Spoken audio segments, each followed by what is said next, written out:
നീ നാളെ സ്പെഷ്യൽ ക്ലാസ്സിന് വരണ്ട. എന്താ കാര്യം? നിന്നെ കിട്ടുന്നിടത്ത് വെച്ച് കണക്കേർക്കാൻ കാത്തിരിക്കാണ് അവര്. അതിന് ഇത്തവണയൊന്ന് പിടിച്ചു മാറ്റാൻ എന്നെ കൊണ്ടാവില്ല. അതന്നെ അവന്റെ ഒരു ചോദ്യം. നിന്നോട് ആര് പറഞ്ഞു? പറഞ്ഞതാരും ആകട്ടെ. പറഞ്ഞതാരാന്ന് പറ, എനിക്കറിയണം. മേഴ്സി പറഞ്ഞു. മേഴ്സിയോ? നിന്റെ കാര്യത്തിൽ നിന്നേക്കാൾ ഉത്കണ്ഠ അവൾക്കുള്ളതുകൊണ്ട് അന്വേഷിച്ചറിഞ്ഞു.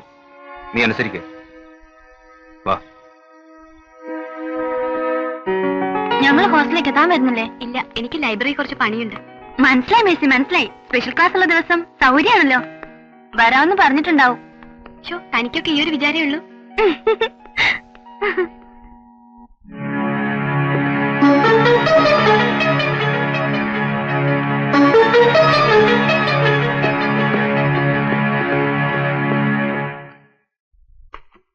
ടെമ്പററി അപ്പോയിന്റ്മെന്റുകാർ സ്പെഷ്യൽ ക്ലാസ് എടുക്കേണ്ട കാര്യമില്ല.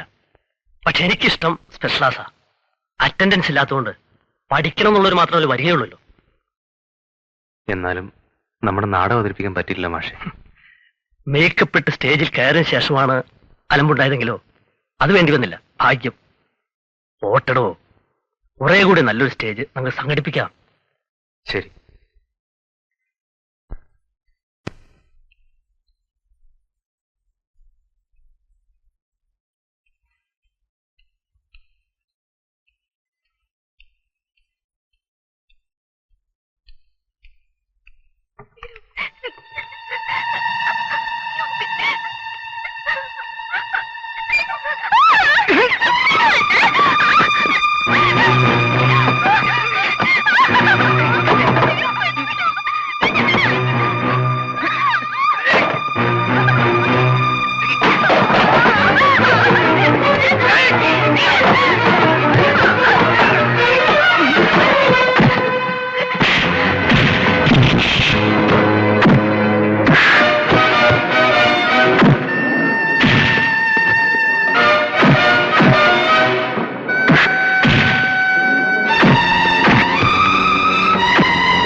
വാസുവിനോട് വിരോധം ഉണ്ടെങ്കിൽ ആണുങ്ങളെ പോലെ അവന്റെ അടുത്ത് തീർക്കാം.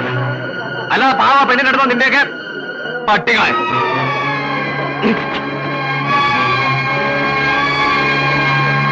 മാറാ.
ആരെയും കൊല്ലില്ല, ഒരിക്കലും ചെയ്യില്ല.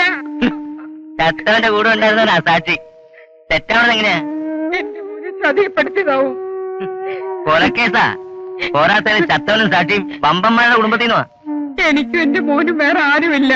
നാളെ മജിസ്ട്രേറ്റിന് മുമ്പിൽ ഹാജരാക്കും. 14 ദിവസത്തെ റിമാൻഡ്. അത് കഴിഞ്ഞാൽ ജാമ്യം പോലും കിട്ടുള്ളൂ.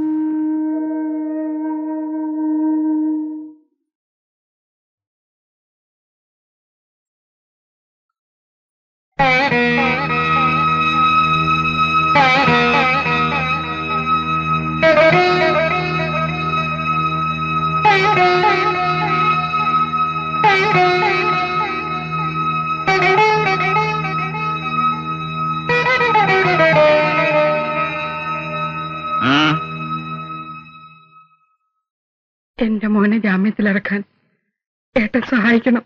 ഏത് ബന്ധത്തിന്റെ പേരില്? നിന്റെ ഏട്ടൻ എന്ന സ്ഥാനത്ത് നിന്നോ അതോ അവന്റെ അമ്മാവന്റെ സ്ഥാനത്ത് നിന്നോ? ഏട്ടാ, എന്റെ മോനെ രക്ഷിക്കണം. രക്ഷിക്കാൻ ഞാൻ ദൈവമല്ല. എനിക്ക് വേറൊരിടമില്ല, ഒരാളില്ല. ഇല്ലാണ്ടാക്കിയത് ഞാനല്ല, വേണ്ടെന്ന് വെച്ചത് നീയാണ്. ചില പടികൾ ഒരിക്കലിറങ്ങിയാൽ തിരിച്ചു കയറാൻ പറ്റില്ല, എന്നേക്കുമായി അടയും. ഓർക്കണമായിരുന്നു നീ. ദണ്ണമില്ലാഞ്ഞിട്ടല്ല എനിക്ക്. നീ ചെയ്ത തെറ്റിന് ഒരു ശിക്ഷ നിനക്ക് കിട്ടി. അന്ന് ഞാൻ വേദനിച്ചു. അവിടം കൊണ്ടും തീർന്നില്ല നിന്റെ ശിക്ഷയെന്നറിയുമ്പോ ഇപ്പോഴും വേദനയുണ്ട്. തോന്നുമ്പോ തോന്നുന്നത് ചെയ്യാൻ കാരണവർക്ക് അനുവാദം തരുന്ന തറവാടല്ലിത്. ആ പാരമ്പര്യമല്ലിവിടെ. നിനക്കാവാം, തോന്നുമ്പോ മറക്കാം, ആവശ്യത്തിന് ഓർക്കാം. എനിക്കാവൂല, ആയിക്കൂടാ. പിതൃക്കളും പരദേവതകളും അത് പൊറുക്കൂല. ഇറങ്ങി വരുന്നവരെ വെറും കൈയോടെ മടക്കിയ പാരമ്പര്യം ഈ തറവാടിനില്ല. ബന്ധു അവകാശം സ്ഥാപിക്കാനല്ല വന്നത്, ആ പാരമ്പര്യം ഓർത്ത. പാത്രമറിഞ്ഞേ ഭിക്ഷ കൊടുക്കാവുന്ന കാരണവന്മാരെന്നെ പഠിപ്പിച്ചു. ആ പിതൃക്കളെ തൊഴുതും ഇവിടുത്തെ പരദൈവങ്ങൾക്ക് വിളക്ക് കൊളുത്തിയും വളർന്നവളാ ഞാൻ. സ്വന്തം സന്തതി വയ്യാന്ന് പറഞ്ഞപ്പോ എന്റെ വയറ്റിൽ കുറുത്ത തരിയേ ഉണ്ടായിരുന്നുള്ളൂ തെയ്യങ്ങൾക്ക് വിളക്ക് കൊളുത്ത്. 4 ആള് കേക്ക മരുമോനെന്ന് പറഞ്ഞു എന്ന് കണ്ണീരോട് അവൻ എന്റെ മുമ്പിൽ വന്ന് പറഞ്ഞു. ആ ഓർമ്മ വന്നു പോയതായിട്ടാ. വേണ്ട, നിവർത്തിയില്ലാണ്ട് ആത്മരക്ഷയ്ക്ക് വേണ്ടി പറ്റിയ കയ്യബദ്ധമാണ് അവന്. ദൈവങ്ങൾക്കതറിയാം. അവരുടെ മുന്നിൽ തലമുറകളായിട്ട് ഇവിടെ കൊളുത്തി വിളക്കിന് നേരുണ്ടെങ്കിൽ എന്റെ കണ്ണീര് അവര് കാണും. അവർക്ക് ശക്തി ഉണ്ടെങ്കിൽ ആരുടെയും തുണയില്ലാണ്ട് എന്റെ മോൻ രക്ഷപ്പെടും. ഇല്ലെങ്കിൽ ദൈവങ്ങളൊക്കെ ചത്ത് കെട്ടുപോയെന്ന് ഞാൻ ഉറപ്പിക്കും. ആ